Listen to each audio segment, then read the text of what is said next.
Y is recorded in front of a live studio audience. So, yes. So we were talking about, just as we're all getting, I don't remember how we got on the subject, but as we're all talking about, as everyone's getting older and, friends are talking about, and parents are talking about, the inevitables of rewriting wills or not rewriting wills, or just, Right. what are we all doing as we get older, and people with kids not having, I think it was all not a political show, but as people are talking about, oh, if you don't have kids, blah, blah, blah. Right. And the jokes of, captain caring, who's captain going to care for, who's captain going to pick. And, the nieces and nephews and who's going to care for who. And then Dave jokingly said, well, I'll take care of you when you're old. And I said, well, I would hope, I think I said something that maybe implied that maybe he would die because he's older, but he's not, he has no obligation to take care of me. There's no reason he would. However, he said, no, I would take care of you. He goes, I mean, of course I'd take care of you. It goes, you'd be the easiest person to take care of. I know exactly what to do when you're old. He goes, this is all it would take to take care of you. Just hook you up, get you a pool boy, an endless supply of Thai food and champagne, maybe some cheesecake, and a nice big screen. Turn it on, hook you up, let you talk to Luke all day. You'd never need anything else. I was like, yeah, I think that's all I need. He goes, you'd be fine.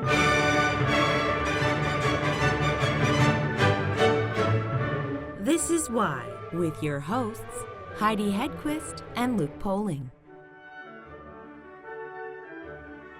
I guess to start, since you're showing the Beaver Island Film Festival is screening the Grande Ballroom film, which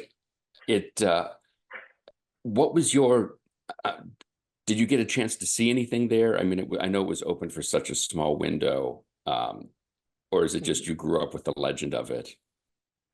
Sure. So the film itself. So like I mentioned, I've been in production for 25, 30 years. At about the 40, I think I was 40 years old, maybe 45 now.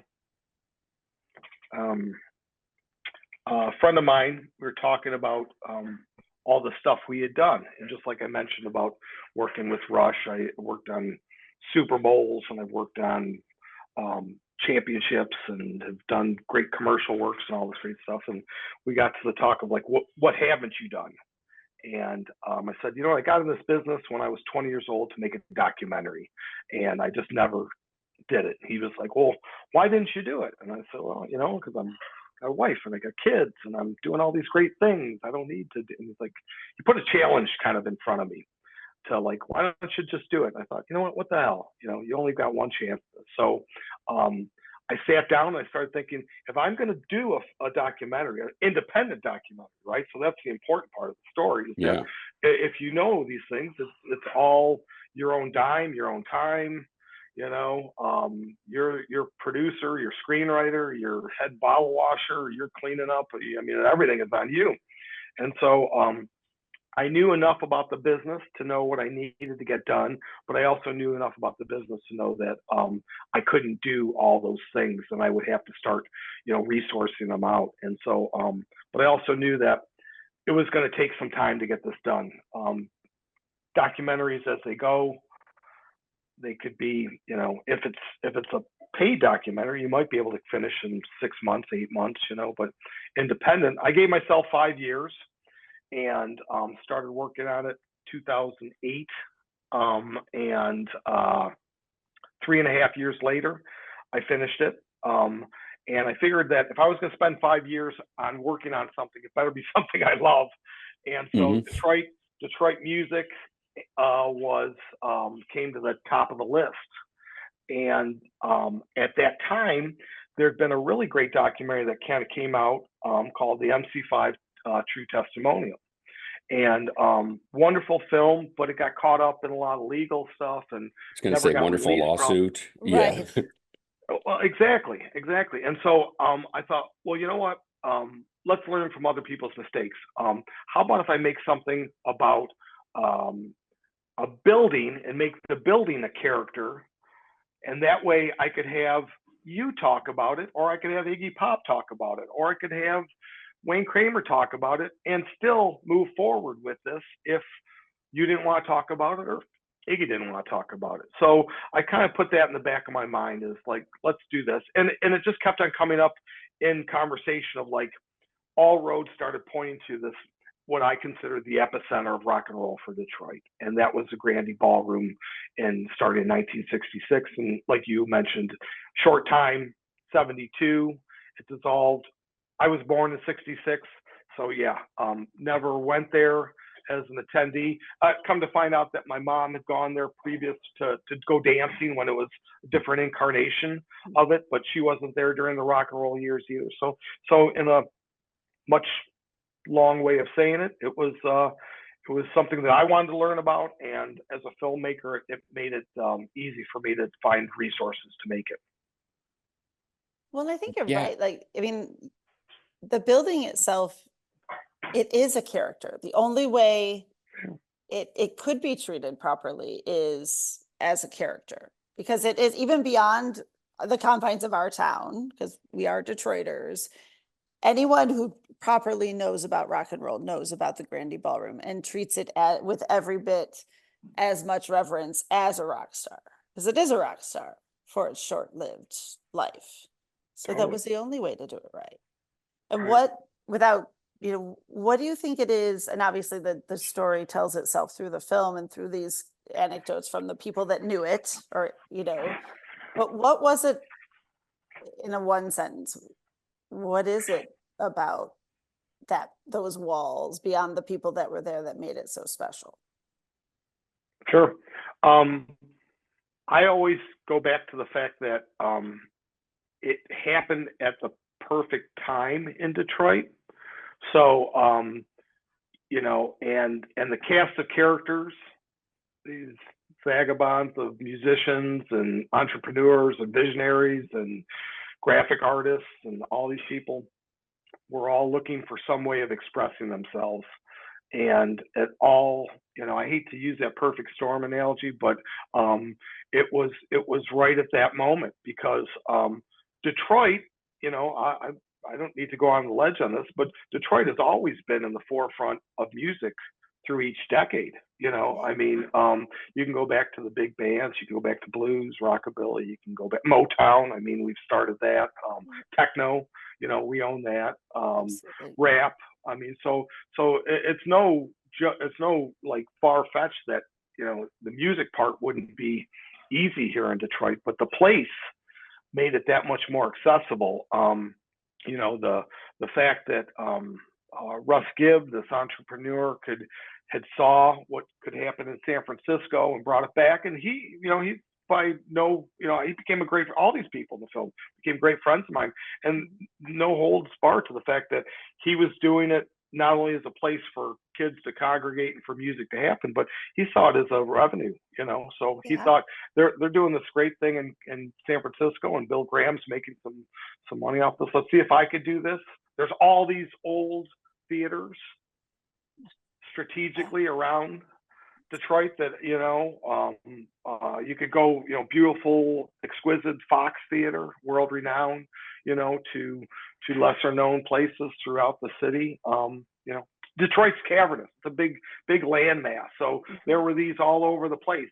And the fact that that time there's 2 million people, here in the city. And then you just kind of egg that on with the fact that, the teenagers and the people of that era, the age group were looking for a place to kind of, expand their horizons. And they saw what was going on, in LA and San Francisco and stuff. So it made it kind of easy that this was going to be a natural step,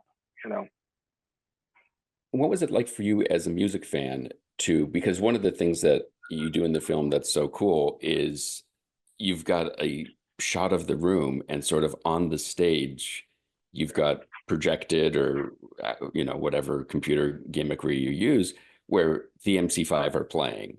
what was it like for you as a music fan, having heard, I'm assuming, Kick Out the Jams, having heard all these records that were recorded there, to be in that room and think the things that have echoed off these walls have been heard by millions of people around the world?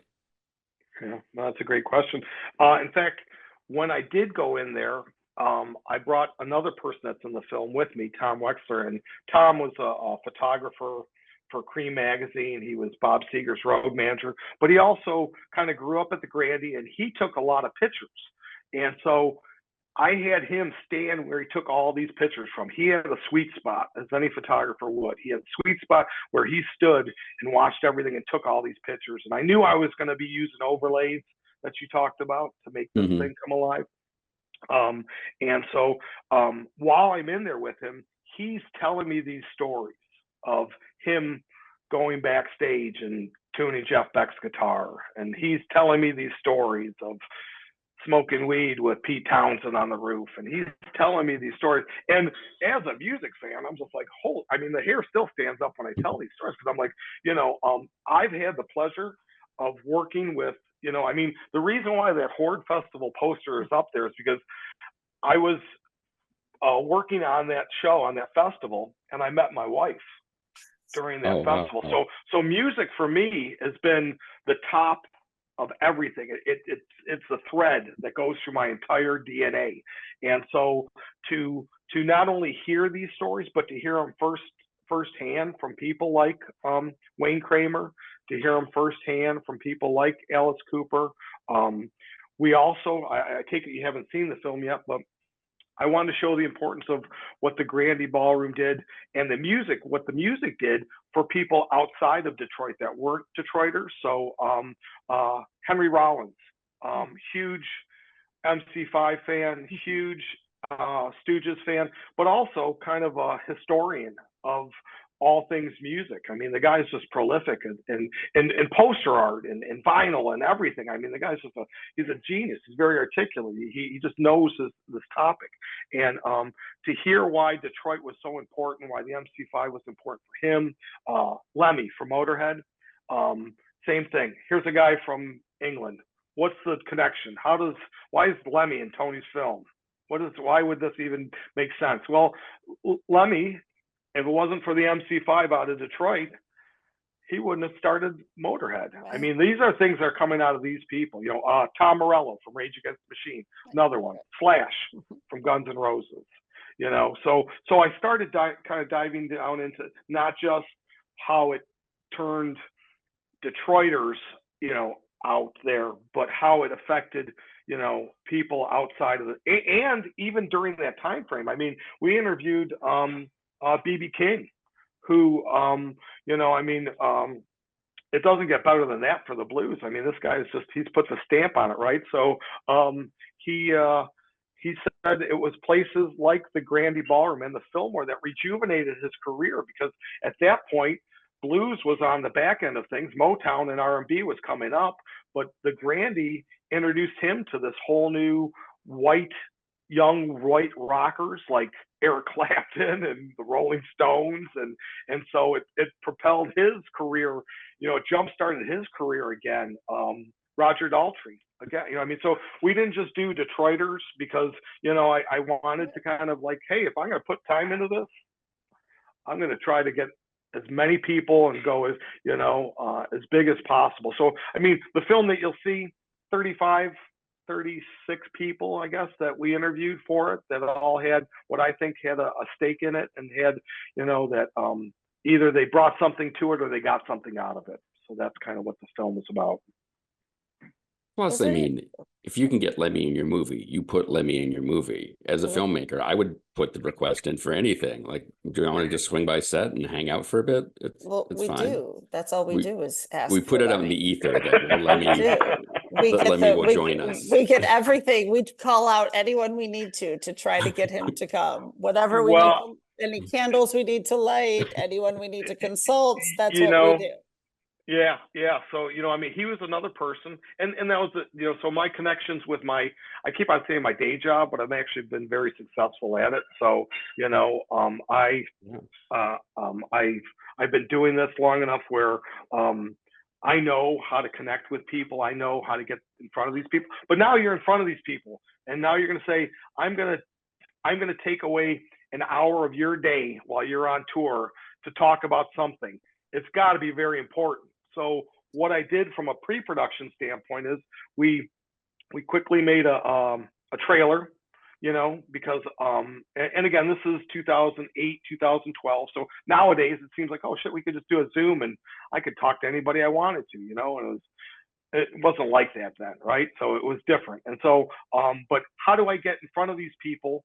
And then how do I get them to accept the invitation? And then the other part is that, and you guys know this, is that I'm not going to call up Lemmy. I'm going to call up Lemmy's agent's friend's cousin's brother, who's going to give it to Lemmy's agent's friend, and down the road. So it's got to be something that catches their eye and makes it, so you got to come ready. You got to have that 30-second of like, man, I got to sell this. I got time in front of those people. I mean, how do you get in front of BB King? Holy shit.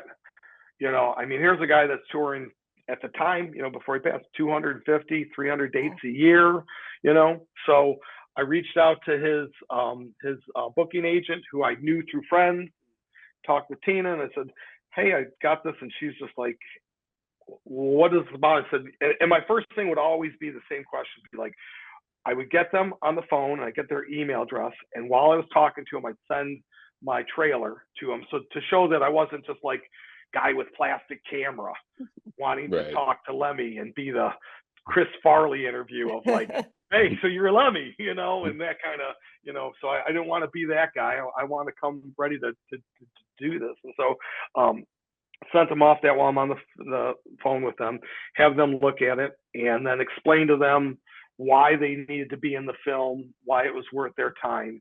A lot of times the question was, and a lot of these people were so far removed, they had no idea what the Grande was, or MC5 even, or Iggy Pop.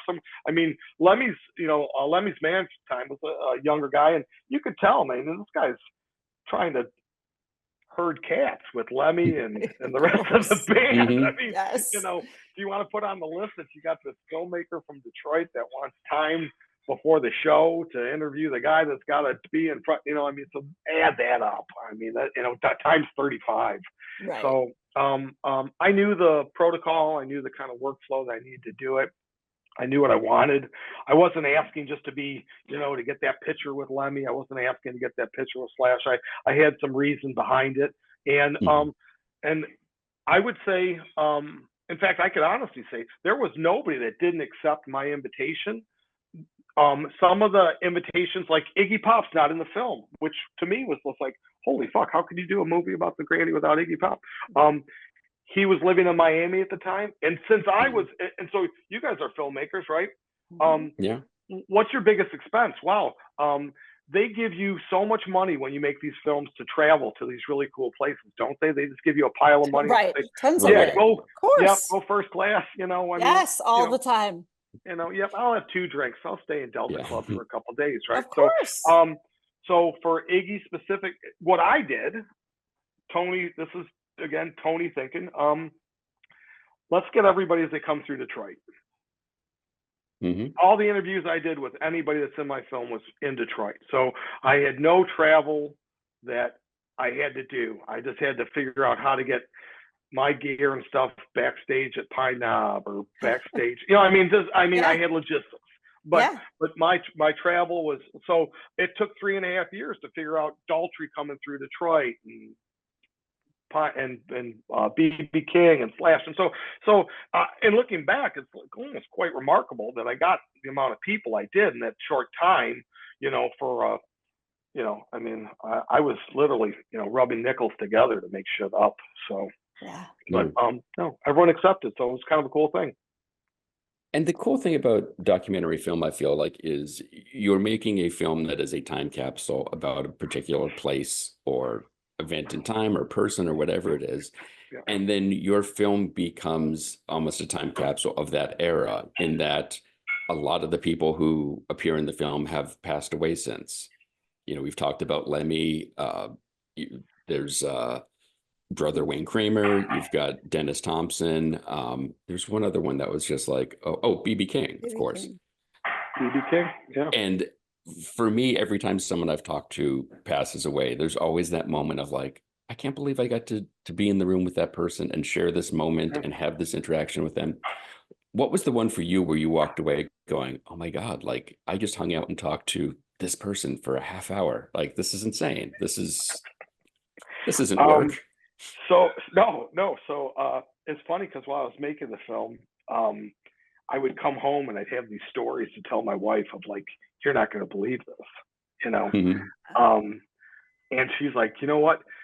The behind the scenes stories is better than your film because it was just like, Mhm. how the hell this even went off? I don't even know. But to your point, so Roger Daltrey, I interviewed Roger Daltrey July 3rd, 2011, I But think. who's counting? Right.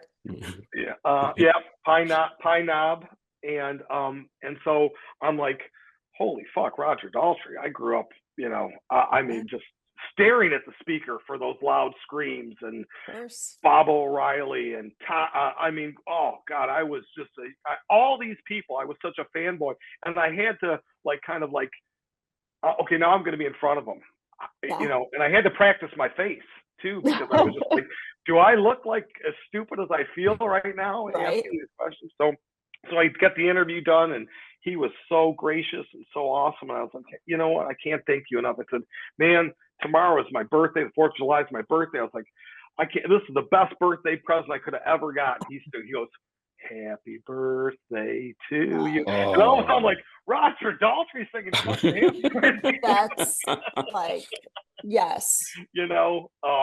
Lemmy made me a Jack and Coke or a Lemmy and Coke, whatever the I fuck you think. mean, Yeah. come on now. Wow. Well, and then to your point with the other stuff. So after the film gets released, and you know this, so some of these people are my best friend for an hour, right? Mhm. And then I'm not going to see him again. Now the film gets released, and again, I'd never been in the independent film world. I had no idea about submitting films. I had no idea about film festivals. I just thought, well, I've got a film and they've got a festival, so they're going to take it. And it's just as simple as that, right? And you guys know how easy it is, right? You're just gonna, Of Again, course, so easy. just like with the money. Just Yes, like, yeah. so it's just rains candy every step of the way. Yep. It's like, okay, yep, it's just Traverse City Film Festival. Yeah, they need to have film, so why wouldn't they want to show mine? And Of Rock and Roll Hall of course. Fame, why wouldn't they want to show mine? But of course. Just so write them a letter, send them your Yes. shit. So again, this is, I don't know if I'm naive or just I tell people I'm living the dream because I actually believe it. So I would reach out to these festivals, and they started accepting it, and I was like, holy smokes, this is almost too easy, right? So we end up doing 35 festivals around the world. I was sitting at my desk at work one day, and during this 35 festivals, the phone rings, and it's Michael Moore. And I'd worked with him on HBO specials and other stuff, but I mean, again, now this is independent filmmaker Tony, not corporate commercial producer Tony. And so hey Tony, this is Michael Moore from Traverse City Film Festival. I'm like, oh. At first I thought it was friends fucking with me. Hey Michael, yeah, sure. What do you got? Hey, we saw your trailer and we'd really like a copy of it. We want to show your film at the Traverse City Film Festival. And I'm like, holy fuck, this shit got real. Yeah. Yeah, this shit got real. And so that was like the 3rd festival we were at, and so it just kept climbing, and it just kept getting better. But as the festivals got bigger and better, and people, LA, Wayne came out, he brought a bunch of friends. I'm looking around the room, I'm like, holy fuck, these people are here to see a movie. But he liked the movie enough where he was promoting it. These other people were promoting it. So, I mean, it became like that. And then the other part of it was that Detroit, when I was the time of the Grande, is 2 million strong. Now Detroit's 2008 is bankruptcy, Oh yeah. People are, cats and dogs are fucking, I mean, it was bad. going to, yeah, and so but what happened was the people that had moved from Detroit had moved to LA and to Boston and to Sheffield and to Japan and to Sydney, Australia, or they somehow, people started knowing about the Detroit rock scene. And so when we go to these festivals, there would be this built-in group of expatriates from Detroit that were like, hey, we've been telling a story here for 40 years and nobody fucking believes this. So they were very open to doing this. And social media was coming on at the time, right? So this was early for Facebook and those kind of things.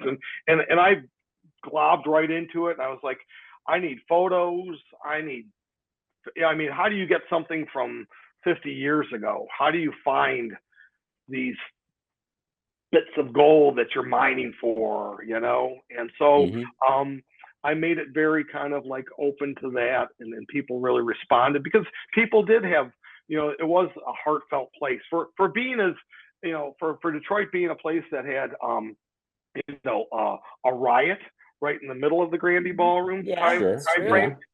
42 people, racial tension, Vietnam, man, the music was changing, the people were changing, the times were changing. So, but these people would sit in front of me and say, this was the best time of my life. And I'm just like, I can almost relate to that, but it was just seemed so like out of body that, this place called the Grande could hold that much of a piece in their heart. So it became easier for that. But about 2 years ago, I was doing a job at one of the venues, and I literally came around the corner. I knew Alice Cooper was playing. I literally came around the corner and ran into Alice Cooper again, and he's like, Tony, and I'm like, are you fucking kidding me? That's awesome. And so I mean, it became like people to the point where MC5 is going to be inducted in the Rock and Roll Hall of Fame this October, right? After I got contacted by the Rock and Roll Hall of Fame, and they want to use part of my film for the induction. That's awesome. And I'm like, holy fuck! I mean, when you say I would listen to Kick Out the Jams, I wore that shit out, right? And so, and now I could be like this little part of that induction. Like if and when they show, this October, when they show the thing and they show a little snippet of something from Louder Than Love. Oh my God. I mean, I know I'm very great, PBS ended up picking it up, right? So PBS did it here for me in Detroit. They picked it up. They went national with it. I won an Emmy for it. So, that elevated my game, so PBS has then reached back to me. I started another series with them about Detroit rock and roll, and on our second episode of that. And the first episode that we aired, that got another Emmy nomination for me. So I'm on the right track with that. So no, I mean, the film made a difference because I didn't know what I didn't know, but as a filmmaker, that shouldn't stop you, Right. I'm making it, and I'm like, people are like, and there's gonna be those people, right? There's gonna, who's gonna edit your project? I'm like, I don't have enough interviews to edit yet, so I'm not gonna worry about it. So I start editing it, and then be like, who's gonna pay for your licensing of music? I don't have music yet, so I don't need to. So I mean, was it naive? A little bit, but it was just like, you know what? I wasn't gonna stop because of the things that are typical challenges or just roadblocks for other filmmakers. So, perseverance, tenacity, I'd like to think that played into it. Yeah. And I think it's also just a foolishness to think that you can do it. That if you knew what you had to go through to make the damn thing, you'd never do it, in a million years. Like you said, the obscene amounts of money that are getting thrown around, it takes a dedication, it takes a love that you probably can't verbalize in many ways. So no. And you know what the thing is that people always see the end of the rainbow. they're never there for the when you're starting to dig that hole, right? So, Hmm. no one wants to get the shovel out of the trunk and start digging that hole. People just want to have the house that's built and all pretty and everything like that. So as a filmmaker, man, I tell you what, it's and I've been lucky enough where it's escalated my game where I've been I got a fellowship through Kresge Foundation, so they back me on other films and other projects. It's got me in front of other sponsorship opportunities. My day job, which is very lucrative for me, I do reveals and commercials for Ford for all their new products. I was just out in LA for the new reveal of a vehicle last week, and I'll be out there again in a couple weeks, and I'll be in San Francisco just before the Beaver Island for a group called Salesforce for Dreamforce, and we have Elton John as our entertainment. So these things. It's escalated my game, but people, I guess it's like working out or making a cake. People like to eat the cake. People don't like making it. People like the strong, but people don't like working out. So yeah, you got to do what you got to do to get there. That's 100%. I agree with you. Yeah. Well, if this didn't convince people to show up and watch the film on Beaver Island, I don't know what will. I mean, seriously. Or to go make a film.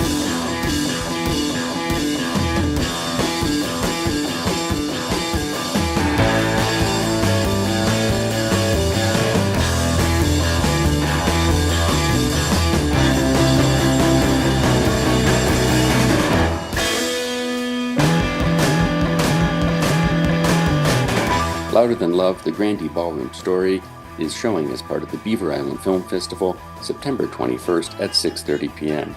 For more information, you can find the Beaver Island Film Festival on Facebook, or you can find the film at their website, thegrandeballroomstory.com. Why the Podcast is produced by the Professional Production Company. Please be sure to rate and review us on Apple Podcasts because we're shallow and need constant validation. For more information, you can check out our website, whythepodcast.com. And like everyone else, we're on Facebook, Twitter, and Instagram. Today's show was recorded and produced by Heidi Hedquist and myself from our world headquarters located on the second floor of the professional office building, centrally located downtown. Our reluctant executive producers are John Sauvé and Sandy Stone.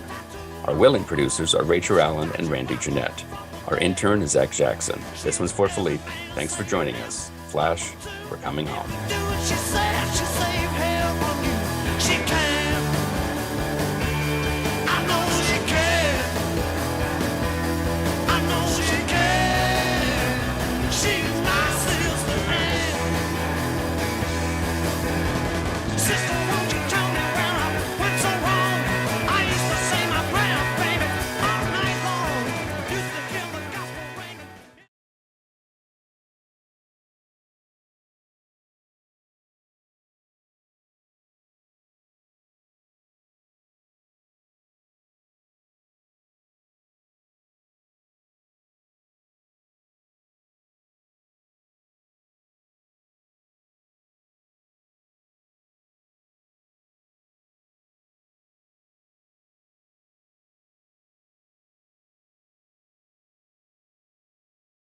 Nigel, is that you? Are you here, Nigel?